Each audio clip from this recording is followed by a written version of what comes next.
Und in Tel Aviv begrüße ich jetzt den langjährigen israelischen Armeechef, ehemaligen Verteidigungsminister und Regierungschef der Arbeitspartei, Ehud Barak. Good evening, Mr. Barak, and thanks so much for taking your time. Thank you for having me. Let's begin on October 7th. From your point of view, what did Hamas try to achieve with this massacre in this unprecedented scale and with all this unprecedented cruelty? They tried to shake the Israeli sense of security. They tried to massacre as much people as they can. They basically slaughtered them, something that we never seen all along the history of Israel. With all terror atrocity, we never seen something in this scale, in this level of barbarian kind of attack. And it was deliberate. To many old Israelis, reminded pictures from the Eastern Europe under the Nazis and Daesh and Al-Qaeda and so, and in a way they succeeded in giving a really blow to Israel that it never suffered since its establishment. But we are a defiant species. We know how to unite against threats, and we are united, and we are at war, and we will decapitate all the military capabilities of Hamas, and will put it out of control of the Gaza Strip. The aim of the Israeli military offensive now is to destroy Hamas. You were army chief for many years. Is this a realistic goal? Hamas reportedly has about 30,000 armed fighters. It's hiding in a densely populated area, and it holds more than 200 Israeli hostages. Yeah, so it's not a simple operation. It will take time. It will take toil and sweat and tears and blood. But we will win. It could not be completed from the air alone, so we will have to deploy on the ground tens of thousands of soldiers, and they could complete it within time. It will be tough fighting probably, but we will win. It's possible technically. Of course, we do not pretend to erase the wishes, the dreams, the ideology, the support that they have probably in Turkey or in Qatar or in some Muslim Brotherhood in Egypt. But the infrastructure and the people who perpetrated this barbarian attack will be brought to accountability. But can a military operation like this even take place without causing many, many thousand civilian casualties?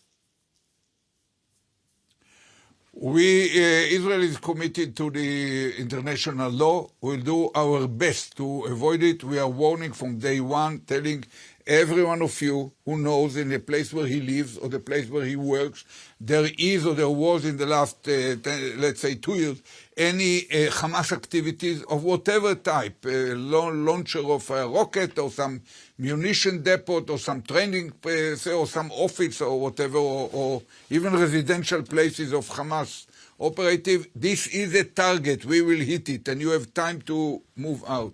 Some 96 hours ago, we issued a concrete recommendation to everyone to move south of the dry Gaza River. Out of 1.1 million, probably 700,000 already moved. Probably there are 300,000 still there under handgun of the Hamas. The Hamas are using them deliberately as a human shield. We will do our best. Every target will be checked twice. To the extent we can, we will avoid innocent citizens being killed. But of course, during a war, you cannot promise that it won't happen. And in fact, there are already people who kill this way. This is a constraint on the operation. There are other constraints, the hostages, the need to avoid it from spreading into the Hezbollah in Lebanon, and even the question to whom to pass the torch once we eliminated all the Hamas capability. We do not intend to stay there for the next 10 years, so we have to find certain force to him, we pass it. We'll come to that a little bit later, but let's stay with the military operation now. What about the places that cannot be evacuated, like hospitals? First of all, even hospitals can be evacuated. It should be done carefully, it takes time, and it needs to be moved to another hospital, not to a tent. but it could be. They still have the whole southern half of the Gaza Strip. But you should understand what kind of organization we are dealing with. The command post of main command post of Hamas in Gaza Strip is in the bunker just underneath the biggest hospital in Gaza, which is named Shifa. And it's not accidental, it's deliberate in order to use the whole hospital as a shield. And there is no Israeli commander who will ever order dropping a bomb on an active hospital. Why does Israel currently not allow more humanitarian aid into Gaza? Many people who support Israel around the world do not understand why more than 2 million people hardly receive water, electricity, or food. No, the situation in Gaza is quite tough even before this whole operation started. And we put this siege, but I know enough about the details. First of all, the whole southern part of it doesn't suffer for it. Convoys can come with humanitarian aid. The place where those hundreds of thousands who came from the northern part of the Gaza Strip are treated by UNRWA in a huge tent camp that they established close to the beach in southern Gaza Strip. And there is enough supply, and if they need more, they can bring more. But the we UN won't says, let it enter into the area. Excuse me, Mr. Barak, but the UN says that's not the case. And there are only several dozens of trucks with humanitarian aid which are allowed in from Egypt. But one would need at least 100 a day. Why does Israel not allow more? They can easily bring 100 or 120 as long as it's going all to the population and not crossing the area toward the Hamas, and brings water and medical supply and everything which are needed for suffering people, and not munition or rockets for Hamas. Okay, the UN would say that's not the case, but let's come back to something that you said before. You said we will win, but what would an Israeli victory in this conflict actually look like? What does it mean? It looks like the Israeli took over the northern part, probably later on the southern part of the Gaza Strip, and basically destroy any munition depot, any rocket, any launcher, any training site, every office, to kill as much of the people, especially those who participated in this barbarian attack or led it or planned it, and basically push the Hamas control out of the Gaza Strip. Now, we of course do not intend to stay, so we contemplate how to whom to give it later on. I think that there is certain possibility that, let's say, a multinational military force, small size, led by Egyptian, probably with Moroccans, Emirati, Bahraini, or Qatari soldiers, backed by Qatari or Saudi Arabian financial backing, will take responsibility for a very short time, let's say 3 or 6 months, and pass it to the internationally recognized owner of the place, which is the Palestinian Authority. Your viewers probably do not know, but originally after the Oslo Agreement some 30 years ago, the Gaza Strip was given to the Palestinian Authority. And they were pushed out of power through a violent coup d'etat led by Hamas. So it's probably now the time is ripe to try to bring them back, backed by UN Security Council resolution or the Arab League resolution, or probably both. But the Palestinian Authority, led by President Abbas, does already have only extremely weak support on the West Bank, and it has lost its only elections in Gaza in 2005. How is Abbas supposed to be accepted and to effectively govern in Gaza when he would essentially be appointed by Israel after a war? Yeah, I think that that's the right direction. I cannot promise you that it will fly, but this is the only reasonable way. I don't think that any Arab country will be ready to take responsibility of the Gaza Strip for a longer time. and probably with enough international backing to develop the Gaza Strip, to invest in infrastructure, in developing of power station, independent power station, desalinating of seawater, production of gas or buying gas from Israel. This is possible. There were many plans on the table in the last 15 years, which for many reasons was not treated fully, and I think that that's an opportunity.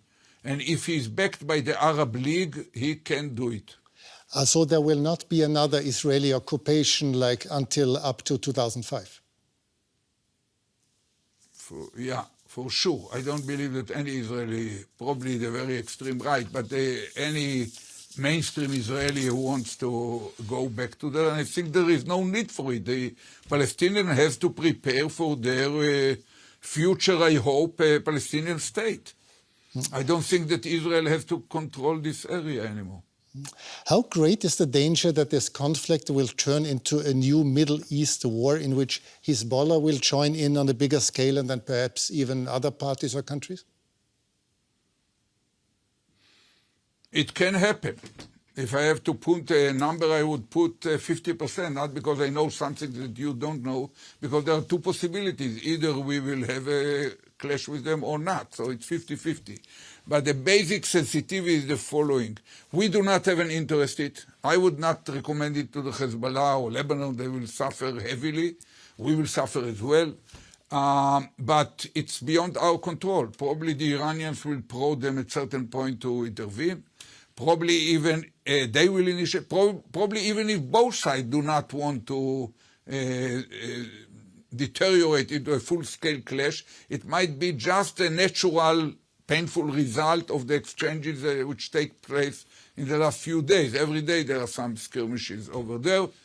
It could happen. Even then, I tell you, it's not an existential threat to Israel. It will stretch the war, it will make more death toll, more time, more damage on both sides. But even in this case, we will win. The scale of the massacre on October 7th has shocked the entire world, and it shook Israel to its very core, as you pointed out before. Nobody thought Hamas could do something even remotely close to this without the Israeli security apparatus noticing anything about it. How could this even happen? First of all, it happened, so it means that it can happen. It is a major failure of our intelligence system, which is very good usually, but it failed here, a painful failure. They didn't give us early warning. It took more than a year to prepare it, and they didn't give enough kind of clear, concrete kind of early warning in the last 24 hours before the operation took place.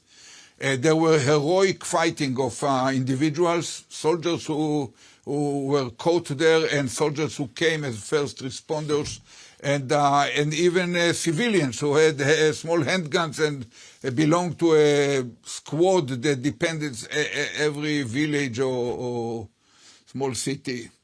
And it's a major failure. I'm confident that once it's debriefed in retrospect, we'll find, as in previous cases in 9/11 in the United States, 73 here, or even if you go deep into the past, Pearl Harbor or Barbarossa in World War II, always you find that there were many signals along the way and many pieces of information that could have led to the conclusion that something terrible is going to happen or very, very important. And it's a major human weakness, the tendency to extrapolate from the present quiet situation into the future, probably respect certain wishful thinking, probably respect certain aspects of inertia or routine, and probably just absence of enough openness for contradicting version, devil's advocate kind of challenges and so on. It's extremely painful. Israel never suffered such damage within 30 hours. It's more victims than in a 6 days war or in the whole second Lebanese war. It's painful lessons, but we'll have to learn it. And the failure go up to the top echelon of the armed forces and even deep into up to the top of the political leadership. Let me ask you this.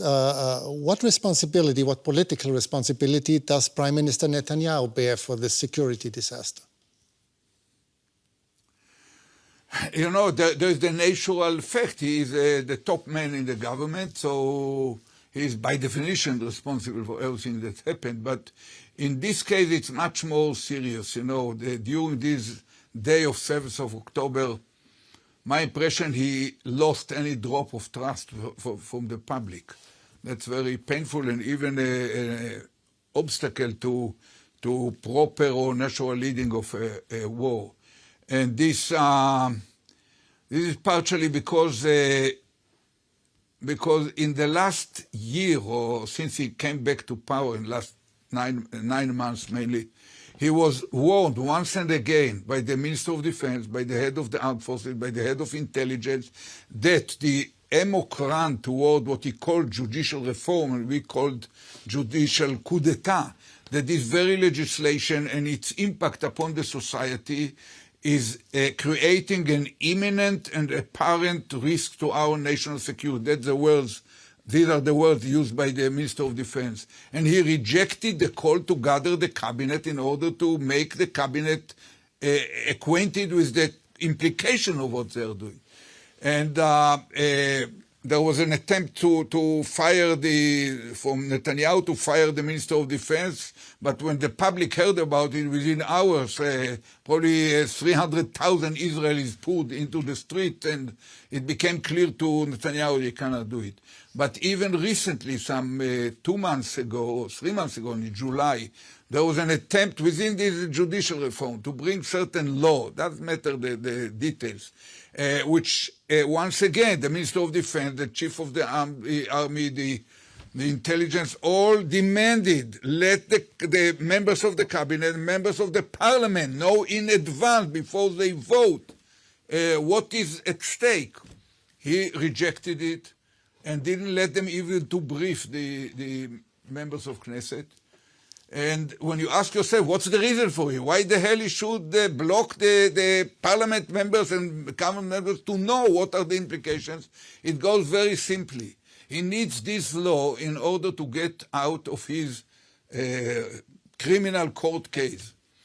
And he needs it. So he was afraid that if the members of parliament and government will hear in real time, few hours before the voting, from those who are responsible for our security, the leadership for our security, what are the implications, how it risks our security, they will not vote for this.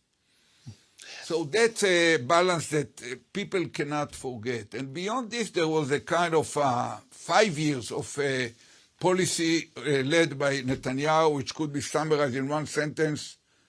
Hamas is an asset, Palestinian Authority is a liability. It should be the opposite. Palestinian Authority is an asset, Hamas is a liability. But for some reason it has to do with how to avoid any discussion about two-state solution. That it became more comfortable to Netanyahu to hold Hamas alive and kicking, however low profile, but alive and kicking, and weaken the Palestinian Authority. So if you or the Americans or the British will ask Israel, why don't you negotiate with the Palestinians? The government can tell them Abu Mazen doesn't control even half of his own people, and the Hamas, it's known as a terror organization, we cannot negotiate with him, which was a proper answer, but came out of a very wrong and damaging ideology. So it's not the time to deal with all these issues. This all should be delayed until after we win. But it's the responsibility in the minds of the public is very heavy and go up to the person at the top.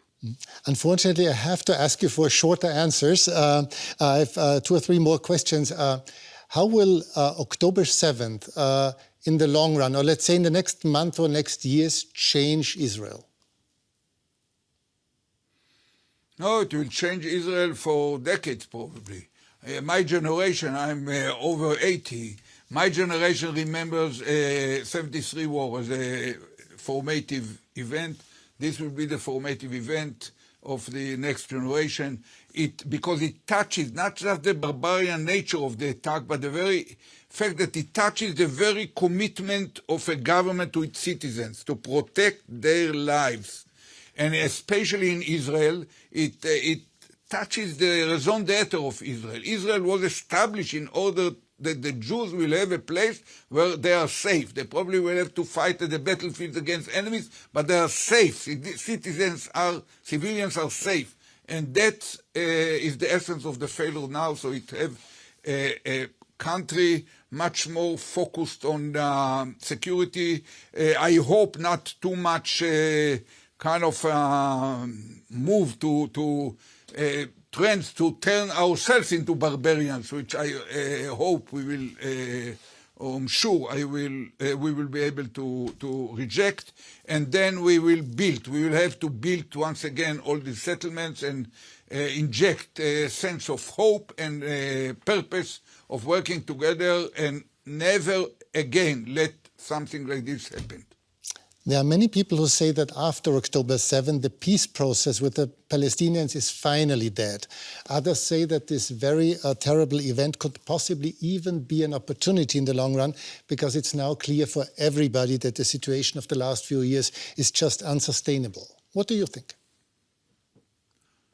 I think in a short, probably medium term, it will delay and kind of suppress the readiness of Israel to consider what to do, especially, of course, with the Palestinians and Hamas, and it will be a heavy burden. In the long term, probably the very long term, I think the only vision that we should hold is this of two-state solution. We have to find a way in the right time and way to disengage from the Palestinians after destroying the Hamas, and to look for opportunities to normalize our relationship, not just with the Arab world, but with the Hamas, not just with the Arab world, but with the Palestinians as well. And I think that, probably when you think why the Hamas chose this time, it's not inconceivable that they probably put the date based on the intention to torpedo the trilateral deal between the United States, Saudi Arabia, and Israel, which proposed by Netanyahu as a way to reach a peace in the region while ignoring the Palestinians. So in the short term, it delays and suppresses the mood even for discussion. In the very long term, we have no choice, not because of justice for the Palestinians, because of our own interest, our own security, our own future, our own identity, that we need to separate, to disengage from the Palestinians, and having two states, secure and strong Israel side by side with demilitarized, viable Palestinian state. You've already said it yourself. You're over 80, you're 81 actually. Will you yourself see an independent Palestinian state in your lifetime? Yeah, in my family from both sides, people count until their age got 3 digits, so I will see it. Mr. Barak, thank you so much for your time. Thank you.